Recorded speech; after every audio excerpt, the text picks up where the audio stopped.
Setiap orang yang beriman cinta kepada Nabi. Kenapa cinta kepada Nabi? Karena di dalam diri Nabi itu ada beberapa perkara. Kenapa kita cinta kepada orang wali?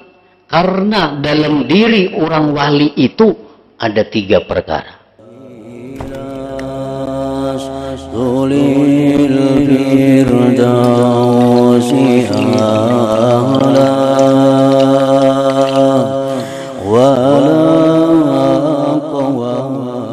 Bismillahirrahmanirrahim. Alhamdulillahi rabbil alamin wa bihi nasta'in ala umuri dunya waddin. Wassalatu wassalamu ala asyrafil anbiya'i wal mursalin Sayyidina wa maulana Muhammadin wa ala alihi wa sahbihi ajma'in. Qala al-musannif al-imam Abu Hamid Muhammad bin Muhammad al-Ghazali rahimahullah wa nafa'ana bi'ulumihi.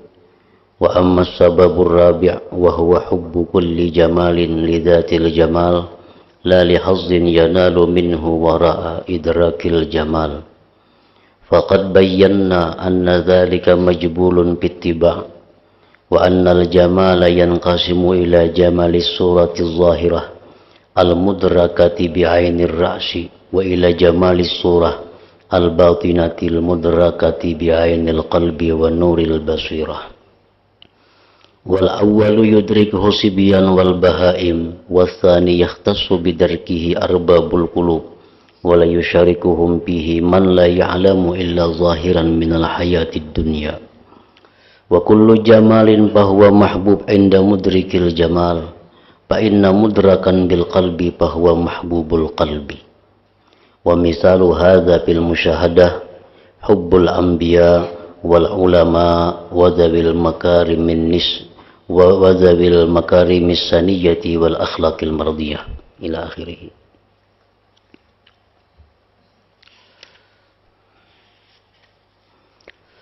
Makna daripada kalam Imam Ghazali rahimahullah wa nafa'ana bi ulumih. Adapun sebab yang keempat, yaitu kecintaan kepada setiap yang elok, yang indah.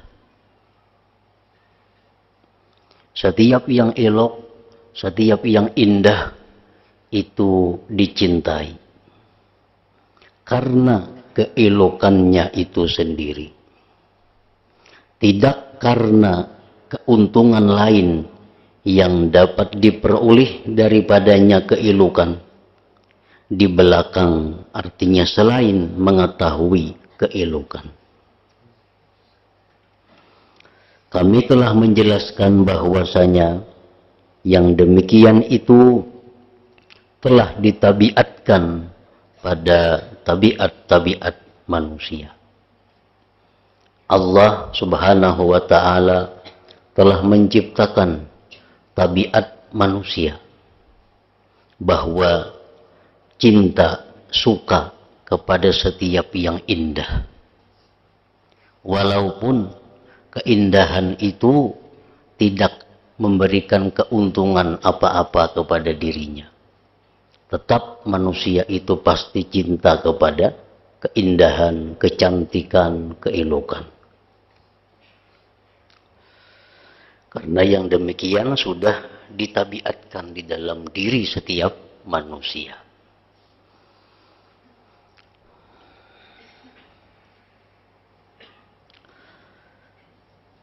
Dan sesungguhnya keelokan, keindahan itu terbagi kepada keelokan rupa zahir. Indah, elok itu ada yang zahir, yang dapat diketahui dengan mata kepala.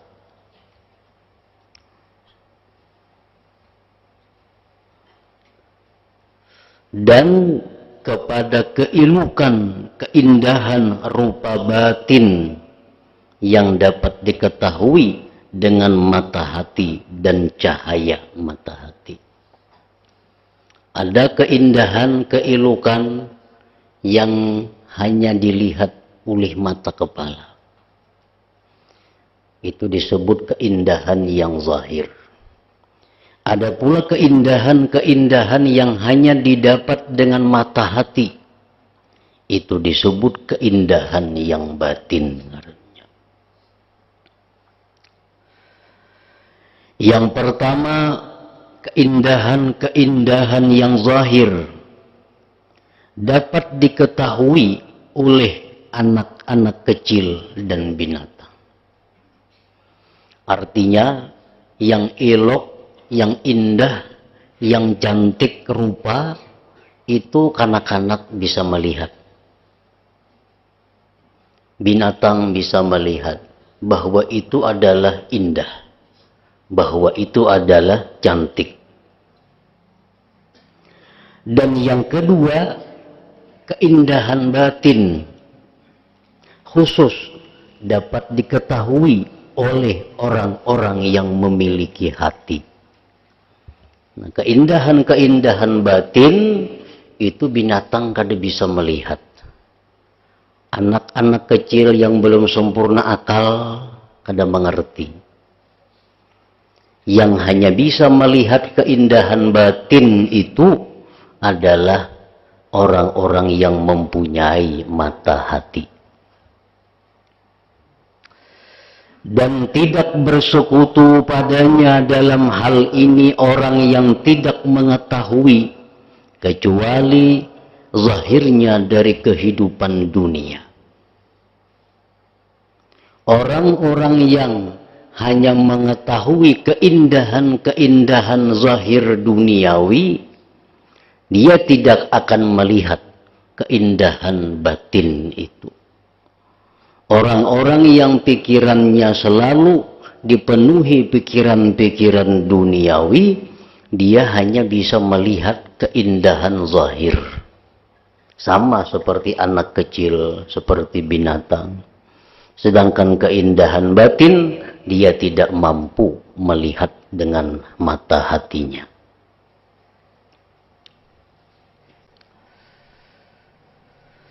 Setiap yang elok itu dicintai bagi orang yang mengetahui keelokan. Setiap yang indah itu pasti disukai bagi orang yang mengetahuinya keindahan itu. Maka jika yang diperdapati itu dengan hati, yang diketahui itu dengan hati, maka itu dicintai hati. Seperti rupa-rupa indah yang batin, itu hanya dapat diketahui dengan hati. Maka jadilah rupa-rupa indah yang batin itu dicintai oleh hati.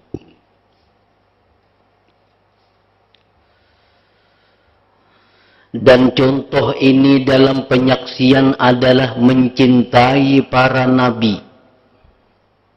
Kita semuaan cinta lawan nabi. Cinta dengan ulama. Dan cinta kepada orang-orang yang mempunyai kemuliaan yang luhur dan akhlak yang diridhai. Kita cinta Nabi, cinta Rasulullah, cinta kepada orang-orang yang berakhlak mulia. Karena yang demikian itu tergambar dengan disertai tergantungnya bentuk muka dan anggota-anggota lainnya. Itulah yang dimaksudkan dengan baiknya bentuk rupa batin.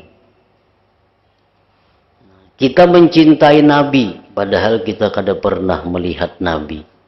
Kita mencintai Imam Syafi'i, kita kada pernah melihat Imam Syafi'i. Kita mencintai orang-orang saleh dahulu, Imam Ghazali, Faqihul Muqaddam, dan lain-lainnya. Kita cinta kepada mereka, kita kada pernah melihat mereka. Kenapa kita cinta kepada mereka? Karena mereka itu punya keindahan-keindahan batin, punya keelokan-keelokan batin yang ditangkap oleh hati kita, yang diketahui oleh hati kita. Hati kita mengetahui bahwa Nabi itu punya ilmu yang luar biasa. Hati kita mengetahui bahwa Nabi itu punya kemampuan yang luar biasa. Lalu hati kita jatuh cinta dengan Nabi. Padahal kemampuan Nabi, ilmu Nabi itu merupakan keelokan batin yang kada bisa dilihat dengan mata kepala. Hanya disaksikan dengan mata hati seseorang. Itulah yang dimaksudkan dengan baiknya bentuk rupa batin itu. Dan indera yang 5 ini tidak dapat mengetahuinya. Tetapi itu keindahan-keindahan akhlaknya para nabi, ulama-ulama, orang-orang yang berbudi pekerti luhur, dapat diketahui dengan baiknya bekas-bekasnya yang timbul darinya yang menunjukkan atasnya. Kita ini hanya melihat bekas-bekasnya. Yang mana bekas-bekas Nabi yang indah itu menunjukkan kepada kehebatan Nabi. Sehingga apabila hati kita menunjukkan kepadanya, niscaya hati cenderung kepadanya, kemudian hati itu mencintainya.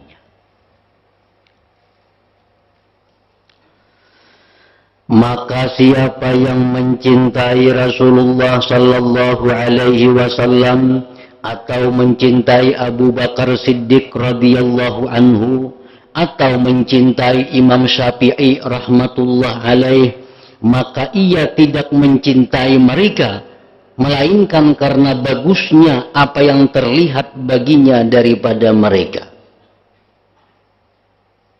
Yang demikian itu tidak karena bagus bentuk mereka dan tidak karena bagus perbuatan mereka. Kita mencintai Nabi, Abu Bakar Siddiq, Imam Syafi'i. Kita cinta kepada mereka itu, beliau-beliau itu. Bukan karena ketampanannya. Bukan karena baiknya bentuk tubuh mereka. Jelas sudah.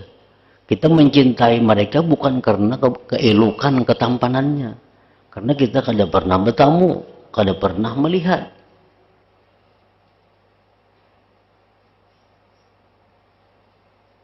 Dan kita pun mencintai mereka itu bukan karena perbuatannya. Sebab perbuatannya pun kita kada pernah melihat juga. Akan tetapi bagusnya perbuatan mereka, para nabi, Imam Syafi'i, Abu Bakar Siddiq dan lain-lain itu, bagusnya perbuatan mereka itu menunjukkan kepada bagusnya sifat-sifat yang menjadi tempat timbulnya perbuatan-perbuatan tersebut. Karena perbuatan-perbuatan itu adalah bekas yang timbul daripada sifat-sifat tersebut, dan yang menunjukkan perbuatan itu kepadanya sifat. Kalau orang itu pandai berceramah, kalau orang itu pandai dalam menerangkan satu hukum, orang itu pandai berpidato, pasti itu menunjukkan kehebatan sifat ilmu yang ada pada dirinya. Nah, pasti itu menunjukkan kepada hebatnya sifat ilmu yang ada pada diri orang itu. Nah, sifat ilmu yang ada dalam diri orang itu kada bisa kita lihat dengan mata kepala. Hanya bisa kita jangkau dengan mata hati kita. Itulah ilmu yang disebut keelokan, keindahan yang batin. Maka barang siapa yang melihat bagusnya susunan bahasa seseorang pengarang, orang mengarang bagus susunan kata-katanya, dan bagusnya syair seorang penyair, bahkan bagusnya ukiran seseorang mengukir, dan bangunan seorang pembangun. Niscaya terbukalah baginya dari perbuatan-perbuatan itu akan sifat-sifatnya yang bagus, yang batin. Orang itu pandai membangun sesuatu bangunan. Pokoknya bila bangunan yang diulah itu indah luar biasa. Itu menunjukkan bahwa ilmu yang ada pada pembangun itu luar biasa. Pasti sudah. Kita melihat ukiran yang sangat bagus dari seorang pengukir. Nah, itu adalah bekas dari sifat ilmu yang sangat bagus yang ada pada diri orang pengukir itu. Nyakanya kada ada sifat ilmu yang bagus dalam dirinya, niscaya kada akan bagus ukiran-ukiran itu. Jikalau sifat ilmu yang ada pada diri pembangun itu kada bagus, niscaya kada bagus juga bangunan yang dibangunnya itu.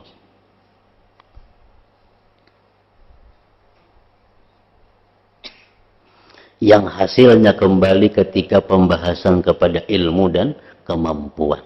Kembalinya ke sana, ilmu dan kemampuan.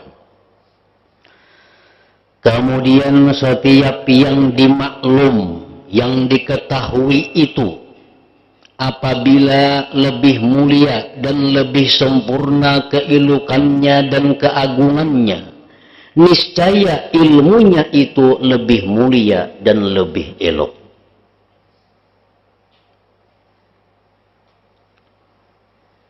Sesuatu yang diketahui itu benda mulia, umpamanya benda. Sesuatu yang diteliti itu benda yang mulia. Nah, maka ilmu penelitiannya itu pun lebih mulia. Lebih mulia. Dan demikian pula yang disanggupi, yang kuasa dikerjakan. Manakala itu lebih besar tingkatannya dan lebih mulia kedudukannya, niscaya kekuasaan kesanggupannya padanya lebih besar tingkatannya dan lebih mulia kadarnya. Bangunan. Bila mana bangunan itu makin hebat, bangunan itu makin tinggi, bangunan itu makin indah, tentu ilmu orang itu lebih indah juga. Itu sudah pasti. Kada akan bisa ilmu yang sedikit menghasilkan karya yang besar. Ada mau. Jadi hebatnya karya seseorang tergantung ilmu yang ada dalam dirinya.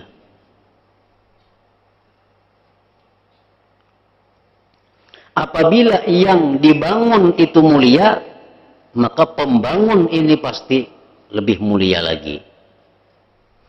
Apabila yang diketahui itu mulia, maka ilmu untuk mengetahui itu lebih mulia lagi. Dan yang paling mulia, hal-hal yang dimaklumi adalah Allah Subhanahu wa Ta'ala.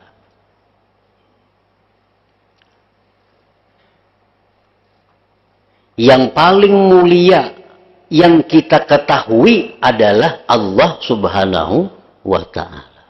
Itu paling mulia.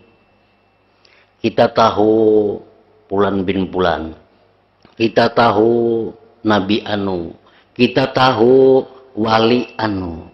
Kita tahu Allah Ta'ala. Mana paling mulia? Tentu paling mulia adalah Allah Ta'ala. Jadi sesuatu yang paling mulia yang kita ketahui adalah Allah. Maka pasti ilmu yang paling mulia, bagus dan paling mulia adalah ilmu mengenal Allah.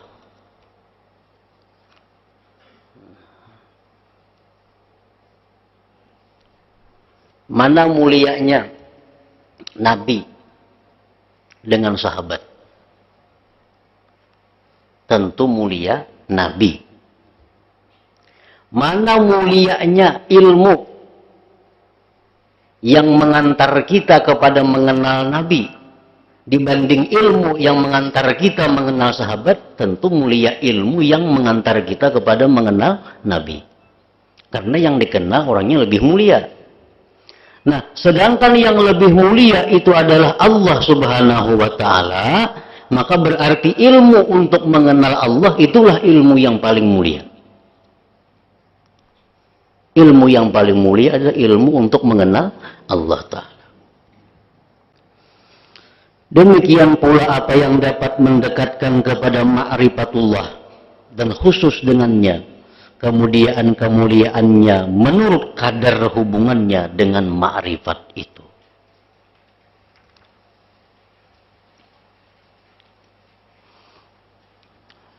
Nah, dengan demikian keelokan sifat-sifat orang-orang yang siddiqin yang dicintai oleh hati manusia secara tabiat itu kembali kepada 3 perkara. Setiap manusia cinta kepada orang yang luhur. Setiap manusia cinta kepada orang yang berbudi pekerti baik.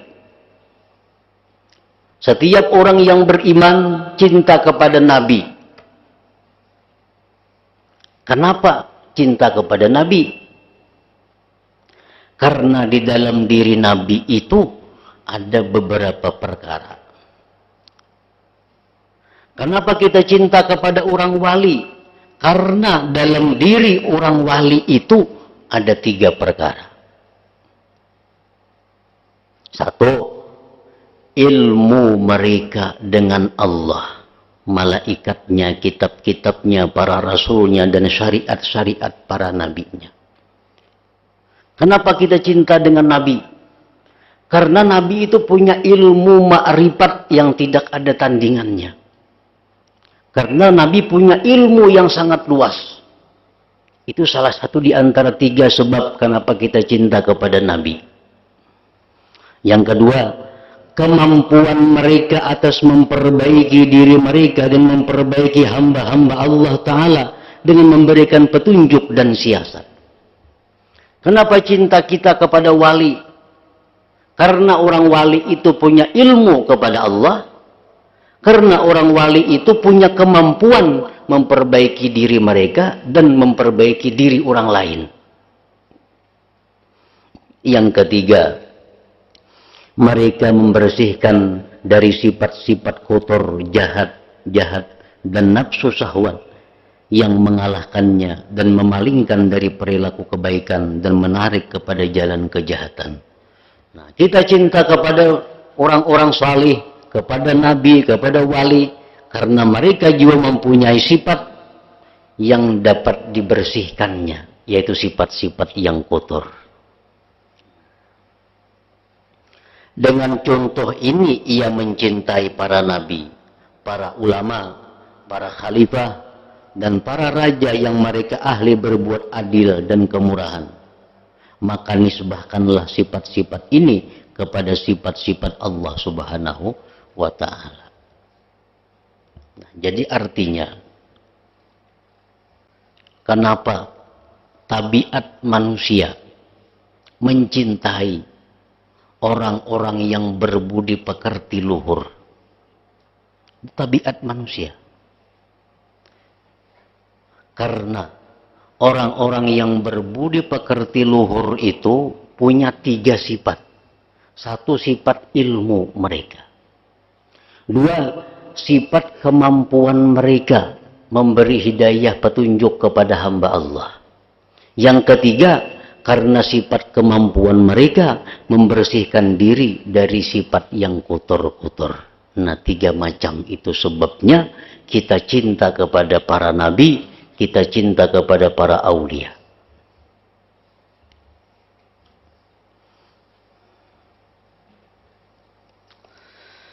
Adapun ilmu, yang pertama tadi ilmu. Kalau jahil itu kebodohan. Tabiat manusia itu benci dengan kebodohan. Itu tabiat manusia. Siapapun tabiat manusia itu benci kepada kebodohan. Karena kebodohan adalah sifat kekurangan. Tabiat manusia cinta kepada sifat ilmu. Karena sifat ilmu itu sifat kesempurnaan, sifat keindahan.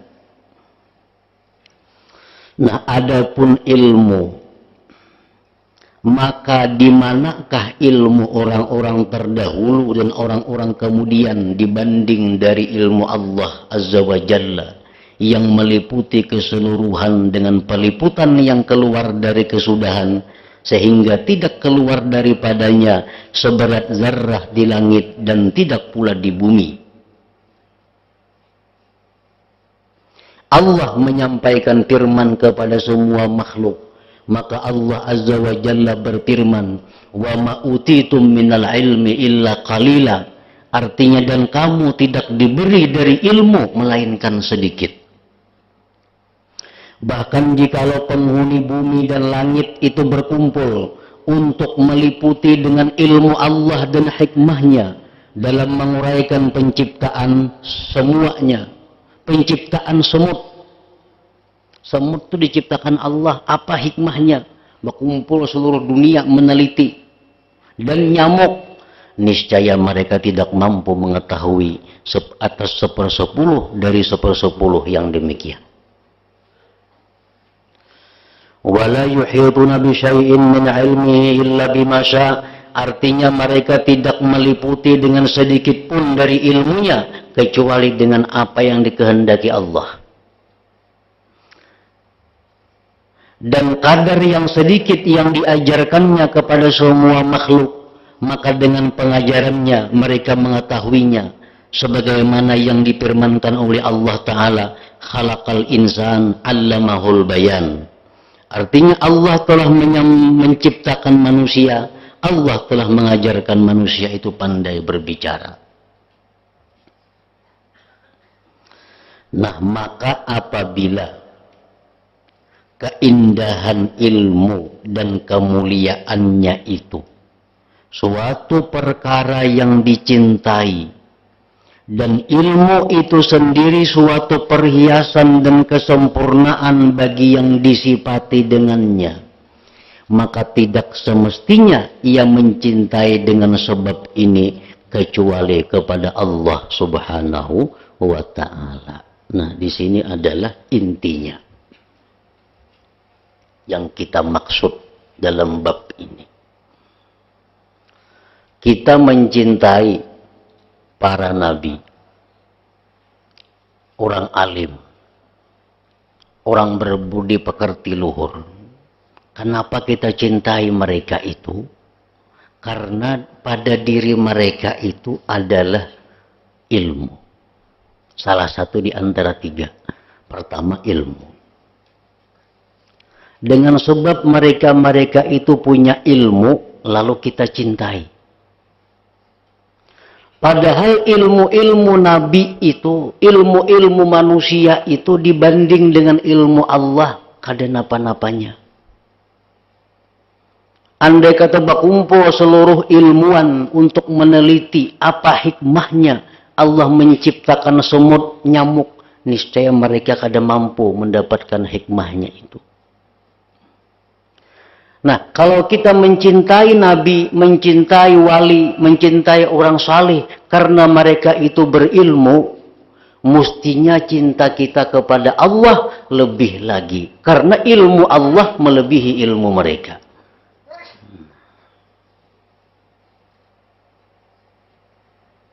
Contohnya lagi umpamanya, orang mencintai si fulan, cinta lawan si fulan. Karena apa? Karena si fulan itu berisi kendaraan yang sangat bagus. Atau si fulan itu dia cintai karena fulan itu mempunyai harta 1 miliar. Lalu dia cinta kepada si fulan itu. Nah, lalu ada orang lain yang mempunyai harta 1000 miliar. Tentu hati kita ini lebih cinta lagi kepada orang yang punya 1000 miliar itu. Tentu. Kita mencintai seseorang Karena orang tuh ada beisi sepeda motor sebuah. Nyaman minjam-minjam. Ada orang lain yang beisi 1000 sepeda motor. Nah, mana cintanya kita antara dua orang ini? Tentu kita lebih cinta kepada yang beisi 1000 sepeda motor ini. Itu tabiat manusia. Nah, sekarang tabiat kita cinta kepada Nabi, kepada orang wali. Karena mereka punya ilmu. Lalu kita cintai. Nah, ilmu mereka dibanding ilmu Allah kada ada artinya. Mestinya kita lebih cinta kepada Allah Subhanahu wa ta'ala dibanding cinta kita dengan orang-orang berilmu lainnya. Nah, maka tidak semestinya ia mencintai dengan sebab ini kecuali kepada Allah Subhanahu wa ta'ala. Kemudian ilmunya para ulama itu adalah kejahilan dengan dibandingkan kepada ilmu Allah. Kayak apa aja alimnya manusia, pintar pandainya manusia, dibandingkan dengan ilmu Allah, manusia ini bodoh. Karena ilmu yang diberi Allah itu kada ada apa-apanya. Nah, kalau kita mencintai orang yang pintar, tetapi kita kadang mencintai Allah yang maha pintar, berarti kita salah. Berarti kita ada kesalahan. Mestinya, sesiapapun yang lebih banyak ilmu, itu lebih kita cintai. Dan ternyata, gudangnya ilmu itu adalah Allah Subhanahu wa ta'ala. Nah, jadi cinta kita kepada Allah itu mestinya melebihi daripada cinta-cinta kita kepada yang lainnya.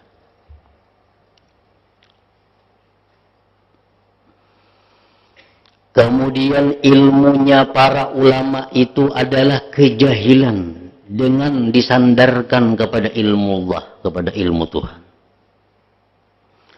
Bahkan orang yang mengenal akan orang yang paling alim pada zamannya dan orang yang paling jahil pada zamannya, niscaya mustahil ia mencintai dengan sebab ilmu akan orang yang paling jahil dan meninggalkan orang yang paling alim.